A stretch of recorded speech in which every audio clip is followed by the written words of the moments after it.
सबैलाई नमस्कार। आज चाहिँ हामी बिरिञ्चोकमा छौँ।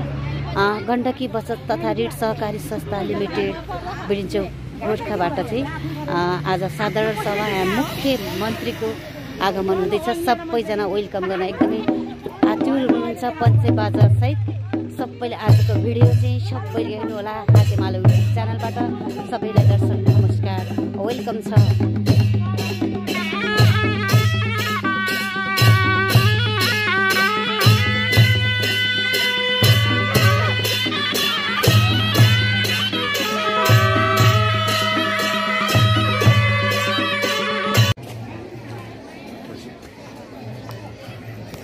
यस गण्डकी बचत तथा ऋण सहकारी संस्था को 28औं वार्षिकोत्सव कार्यक्रमलाई अध्यक्षता गर्नुहुने यसै संस्थाका अध्यक्षज्यू, यहाँ विशिष्ट अतिथि गोर्खा जिल्लाबाट गण्डकी प्रदेशमा प्रतिनिधित्व गर्नुहुने माननीय प्रकाश भवाडीजी, गोर्खा जिल्ला गोर्खा नगरपालिका प्रमुख र अन्य लायन्स क्लबका गभर्नरजी लगायत मञ्चमा आसीन विशिष्ट अतिथिगण र नेपाली कांग्रेस लगायत अन्य राजनीतिक पार्टीका प्रतिनिधि साथीहरू र आज यो साधारण सभामा यहाँ उपस्थित हुनुहुने यसै संस्थाका सम्पूर्ण शेयर विश्वमा नेपाललाई चिनाउने त्यो गोर्खा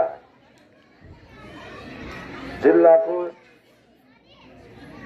सदरमुकाम स्थित यस स्थलमा आएर यहाँहरूका बीचमा शुभकामना दिने अवसर मिलेको छ। यसका लागि म हाम्रो माननीय गवाडीजी र सम्पूर्ण यो सहकारी परिवारलाई हार्दिक धन्यवाद दिन चाहन्छु र म धन्यवाद दिन चाहन्छु सम्मानका साथ स्मरण गर्न चाहन्छु र धन्यवाद दिन चाहन्छु त्यो लायन्स क्लबका साथीहरूलाई जसले आजभन्दा 28-29-30 वर्ष पहिले यहाँका दिदीबहिनीहरूलाई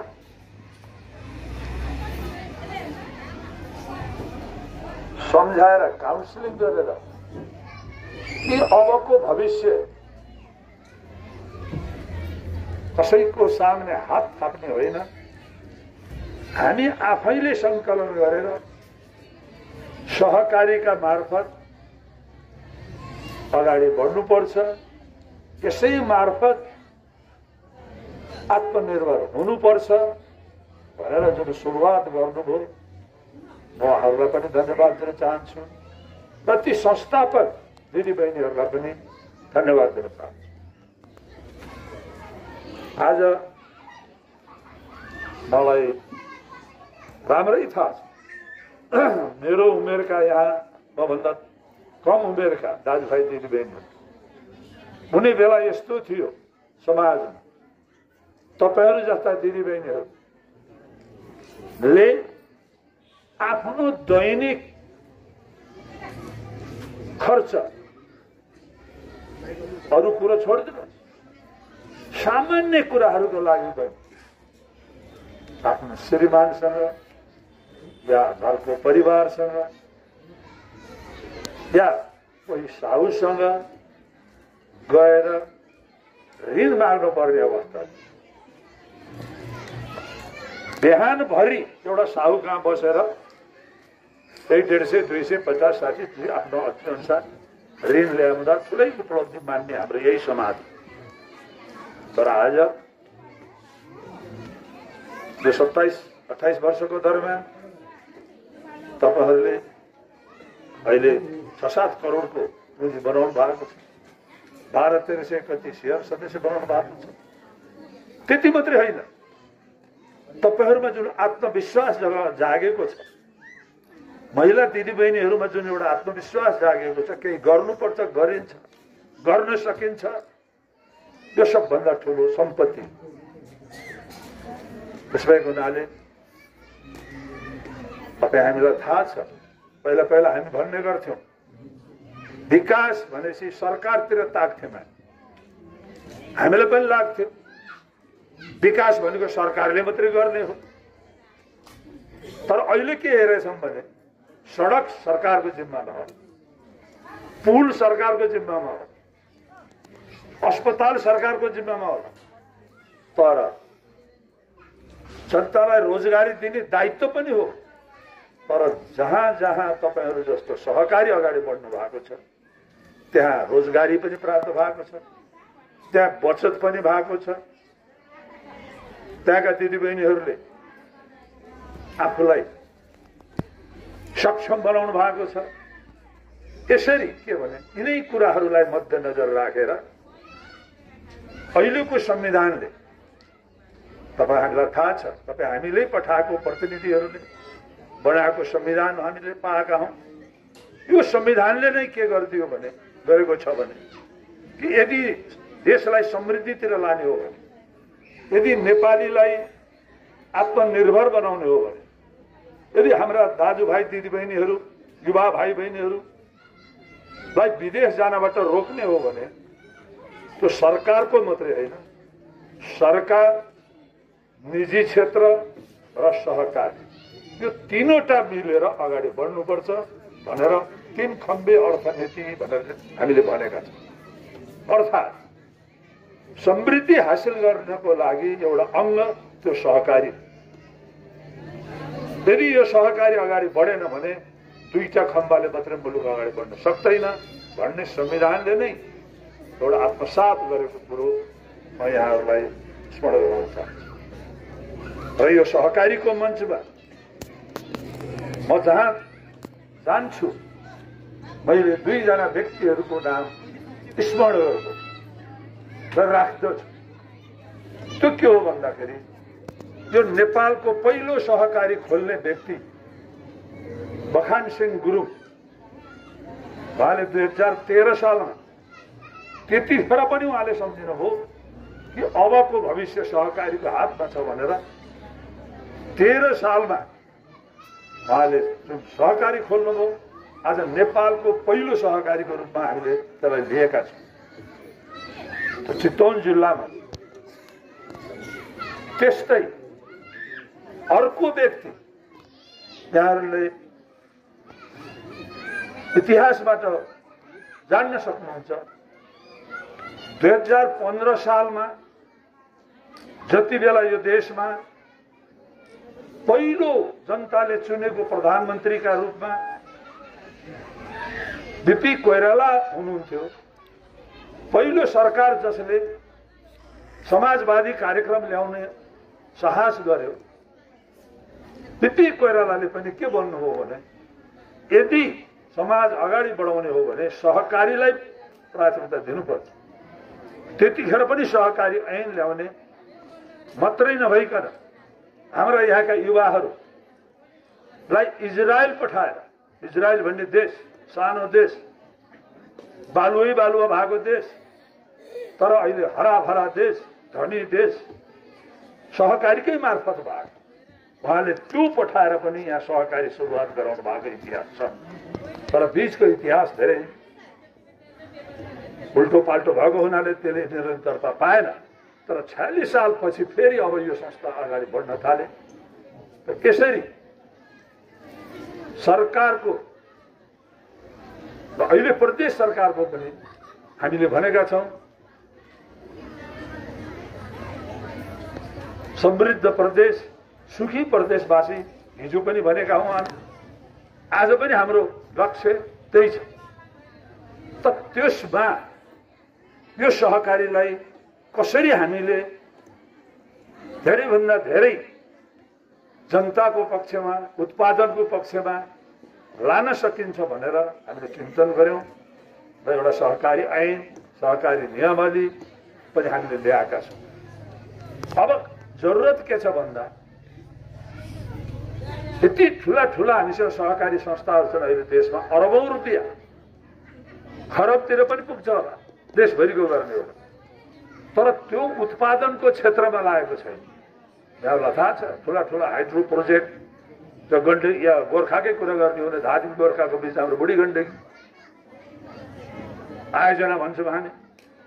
यस्ता ठुला ठुला आयोजना पनि यदि सहकारीमा भएको पैसालाई सदुपयोग गर्ने हो भने हामी बनाउन सक्ने हैसियतमा हाम्रो पैसा छ, तर त्यो पैसा जसरी उत्पादनमा लाग्नुपर्ने थियो लागेको छैन। यसलाई कसरी त्यो तर्फ लान सकिन्छ?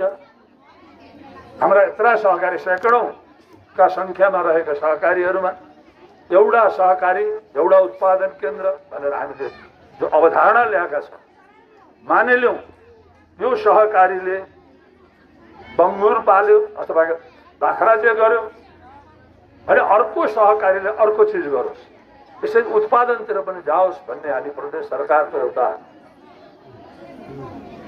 लक्ष्य छ।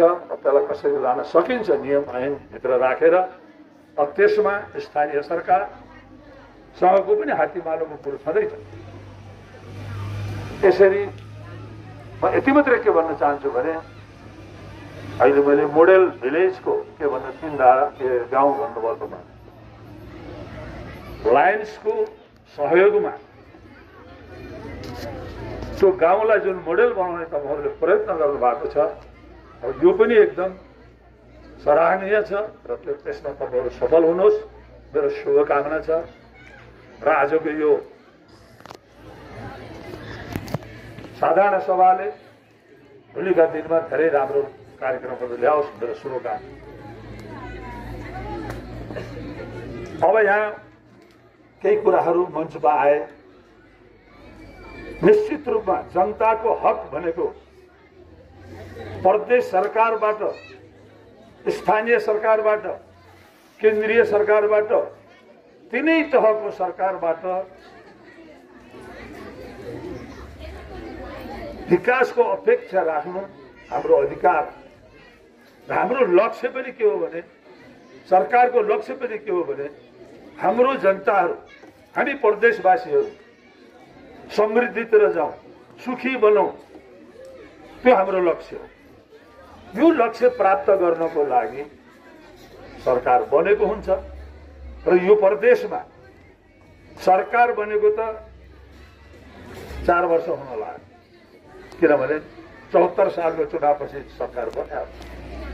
तर अहिलेको सरकार जो मैले नेतृत्व गरेको सरकार छ, नेपाली कांग्रेसको नेतृत्वमा बनेको जुन सरकार छ, जहाँ नेकपा माओवादी केन्द्र, जनता समाजवादी र राष्ट्रिय जनमोर्चाले बाहिरबाट सहयोग गरेको छ, एकजना स्वतन्त्र सांसद सहित हामी अगाडि बढेका छौँ।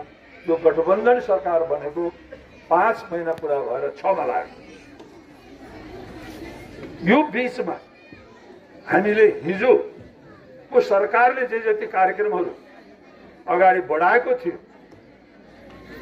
हामीले त्यसको दायित्व बोक्न पर्ने कार्यक्रमहरू, जस्तो उदाहरणको लागि ठुला ठुला बहुवर्षीय योजनाहरू, सडकका, त्यो हामीले बोक्नु पर्ने अवस्था हो। एक घर एक धारा, उज्यालो प्रदेश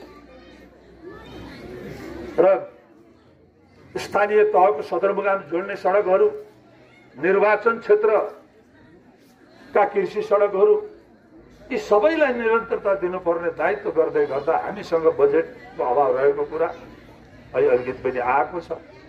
त्यसले गर्दाखेरि हामीले जसरी सम्बोधन गर्न सकेनौँ, हामीसँग त्यो समय पनि रहेन। अबका दिन, अब यो सरकारले एउटा बजेट ल्याउँछ, त्यो बजेट ल्याउनुभन्दा पहिल्यै यहाँका स्थानीय सरकार प्रमुखहरू, यहाँको मान्यजीहरू, तपाईहरुलाई अनुरोध गर्न चाहन्छु, प्राथमिकताका आधारमा जुन क्षेत्र योभन्दा पहिले छुटेको छ त्यसलाई प्राथमिकता दिएर तपाईहरुले ल्याउनु होला। त्यसलाई हामी योजनामा राखेर अगाडि बढाउनेछौँ। त्यसको अलावा मैले यहाँ भन्नै पर्छ, यो 5 महिनामा के सरकारले के निर्णय गर्यो, के काम गर्यो भनेर तपाईँले सोध्नु पर्छ। तपाईँले भन्नै पर्छ, यो सरकारले पहिलो बैठकबाट मन्त्री परिषदको पहिलो मैले सही हालेको पहिलो मायानेटमा हामीले एउटा निर्णय गरेका छौँ। ठुलो निर्णय गरेका छैन, तर एउटा भावना छुने काम गरेका छौँ। त्यो के हो भने महिलाहरूको स्तन क्यान्सर र पाठेघर सम्बन्धी क्यान्सरका बिरामी महिलाहरूको शल्यक्रिया खर्चहरू हामी बेहोर्ने भनेर निर्णय गरेका छौँ। त्यसको तथ्याङ्क लिइँदैछ। हामी अब सम्झौता गर्दैछौँ निश्चित हस्पिटलहरूसँग। त्यहाँ गएर तपाईँ बिमारी दिदीबहिनीहरू जानुभयो भने त्यो त्यो शल्यक्रियाको हामीले बेहोर्ने हाम्रो निर्णय भएको। त्यस्तै हामी सरकारमा आउँदाखेरि कोभिडबाट थिलो भएको अवस्था, त्यो थिलो भएको कोभिडलाई भ्याक्सिनको अभाव थियो, भर्खर सुरु भएको थियो। हामीले सोच्यौँ अब भ्याक्सिनलाई पहिलो प्राथमिकता दिनुपर्छ भनेर हामीले 1 अरब रुपियाँ छुट्यायौँ। तर भ्याक्सिन हामीले सिधै किन्न पाएन।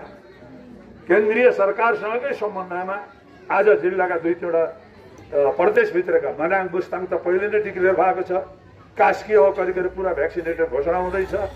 मलाई लाग्छ गोर्खामा पनि अब 18 वर्षभन्दा माथिका दाजुभाइ दिदीबहिनीहरूलाई हामीले भ्याक्सिन पुरा भएको हुनुपर्छ, नभए पनि त्यो हुन्छ। त्यसपछि फेरि 18 वर्षदेखि तलकालाई हामी सरकारसँग ल्याउनेछ। त्यो परिवार जहाँ कोरोनाबाट अभिभावक गुमेको छ, ती बालबालिकाहरूलाई हामीले 5,000 रुपियाँ महिना 18 वर्ष नपुग्दासम्म हामीले दिने निर्णय गरेका छौँ। वितरण पनि भएको छ। त्यस्तै त्यो मृतकको परिवारलाई 50,000 रुपियाँ क्षतिपूर्ति राहत जे भन्नुहोस् रकम उपलब्ध गराउने हामीले निर्णय गरेका छौँ। त्यति मात्रै होइन, महिलाहरूलाई समाजमा अगाडि ल्याउनुपर्छ भनेर हामीले सक्षम महिला समान पाइला भन्ने एउटा प्रोग्राम पनि ल्याएको छ। त्यति मात्रै होइन, हामीले हिजो मुख्यमन्त्री नमुना गाउँ भन्ने एउटा कार्यक्रम थियो, त्यसलाई पनि निरन्तरता दिएका छौँ। तर हामीले नयाँ एउटा प्रोग्राम ल्याएका छौँ, विपन्नको बस्तीमा मुख्यमन्त्री भन्ने एउटा कार्यक्रम छ। यो कार्यक्रमहरू पनि बिस्तारै अगाडि जाँदैछ। त्यति मात्रै होइन, अस्ति आजभन्दा 2 दिन पहिले तपाईँहरूले सुन्नुभयो होला, हामीले घोषणा गर्यौँ यो दोस्रो प्रदेश रहेछ। हामीभन्दा पहिला कर्णालीले गरेर रहेछ। हामीले हाम्रो प्रदेश अब सडकमा बेवारिसी अभिभावकविहीन व्यक्तिहरू कहीँ पनि सडकमा अब रहन हुँदैन। यदि कहीँ देख्नुभयो भने त्यसलाई उहाँहरूलाई हामीले मानव सेवा केन्द्र, यहाँ गोर्खामा पनि त्यस्तो सेन्टर छ, पोखरामा पनि छ, बागलुङमा छ, अर्को कास्की, 4 ठाउँमा छ। सरकारले के भन्यो भने महिनाको 3,000 रुपियाँ हामी दिन्छौँ संस्थालाई, उहाँहरूले त्यसलाई पालन गर्नु। त यसरी मानवीय भावनासँग जुटेका राज्य एउटा के हो भने अभिभावकले आफ्नो असहाय व्यक्तिहरूलाई सहयोग पुर्याउनु पहिलो धर्म हो भनेर हामीले यस्ता कार्यक्रमहरू ल्याएका छौँ। अब निकट भविष्यमै स्वास्थ्य सम्बन्धी केही कार्यक्रमहरू हामी ल्याउँदैछौँ। अब रह्यो प्रश्न त्यो कार्यान्वयन गर्ने सवालमा कुन निकाय कसरी गर्ने भन्ने हामीले त्यहाँ सुझावहरू आएका छन्। यो कार्यक्रमको सुरुवात हो, त्यो हामी बसेर गर्छौँ। एउटा के छ भने विगतदेखि पनि आएको सवाल कहाँ हो भने केन्द्र र प्रदेश र स्थानीय तहको बीच त्यो कोअर्डिनेसन भन्छ, समन्वय, कहीँ ओभरल्यापिङका सवालहरू छन्, धेरै कुराहरू छन् जो नमिलेका कुराहरू छन्। ती कुराहरूलाई मिलाउनु पर्नेछ। यसो भन्दै गर्दा अब स्थानीय तहको अवधि पनि लगभग 1 वर्ष जस्तो छ, हामीहरूको 1.5 वर्ष होला। त यो बिचमा हामी के सोच्दैछौँ भने त्यो के मेकानिजमले त्यो चाहिँ एउटा निदान गर्न सकिन्छ, त्यतापट्टि प्रदेश सरकारले सोचेको छ। र भोलिका दिनमा कमसेकम यति भन्न चाहन्छु भने 5 वर्षमा के गरिस् भनेर क्वेसन गरिदिनु भयो भने मसँग जवाब छैन। तर निर्णय गरेका छौँ हामी अगाडि बढ्ने हो। शिक्षा नीतिको कुरो छ, स्वास्थ्य नीतिका कुराहरू ल्याएका छौँ हामीले। कोभिडसँग लड्नेहरू जो अर्थतन्त्र हाम्रो तहस-नहस भएको छ, अहिले 1 अरब रुपियाँ हामी छुट्याएका छौँ। गत सरकारले पनि छुट्याएको थियो जीवन रक्षा कोष भनेर। तर त्यतिखेरको कार्यविधि यति पेचिलो भएछ कि 25% पनि खर्च नभएर बस्या। अहिले हामी कसरी त्यो चाहिँ तलको केही नभएका व्यक्तिहरू बेरोजगार जो हुनुहुन्छ, तपाईँहरू गर्न चाहने जो हुनुहुन्छ, 15 लाखसम्म निर्व्याजी रूपमा दिने 1 अरब हाम्रो कोष छ। अब त्यसको कार्यविधि बन्दैछ। हामी चाहन्छौँ त्यो तपाईँहरूको सँग पनि आओस्। त्यसो भएको हुनाले वर्तमान सरकारको लक्ष्य, उद्देश्य, इन्टेन्सन जनताप्रति जवाबदेही तपाईँहरूको सेवामा छ। अब भोलिका दिनमा काम गर्दै जाँदा यदि कुनै कमी कमजोरी भयो भने तपाईँहरू नागरिक समाज, पत्रकार, अन्य पार्टी सबैको नजर हामीमाथि परेकै छ। त्यो हामी जिम्मेवार हुन चाहन्छौँ। त्यसो भएको हुनाले मैले अब धेरै नभनिकन अघि हाम्रो दोवाडी मान्नेजीले थोडो घुमाएर भनिदिइसक्नु भयो। आज तपाईँहरू छाना उदाङ्ग देखिसक्नुभयो भनेर इसारा गरिसक्नुभयो। मेरो समस्या के हो भने 11 जिल्लामा जहाँ गयो त्यहाँ छाना नाङ्ग देख्छु, जहाँ गए त्यही दिदीबहिनी त्यस्तै देख्छु। मलाई लाग्छ चेक काटेरै जाउँ जस्तो लाग्छ। तर राज्यको पैसा त्यसै सिधा जान नै सक्दैन। त्यसको नियम कानुन परिधि एउटा हुन्छ। अब ठुल्ठुला कुरालाई अर्को योजनामा गरौँला। अब यसलाई कसरी दिदीबहिनीको यो भावनालाई कदर गर्न सकिन्छ, प्रदेश सरकार त्यसलाई एकदम गम्भीरतापूर्वक लिन्छ।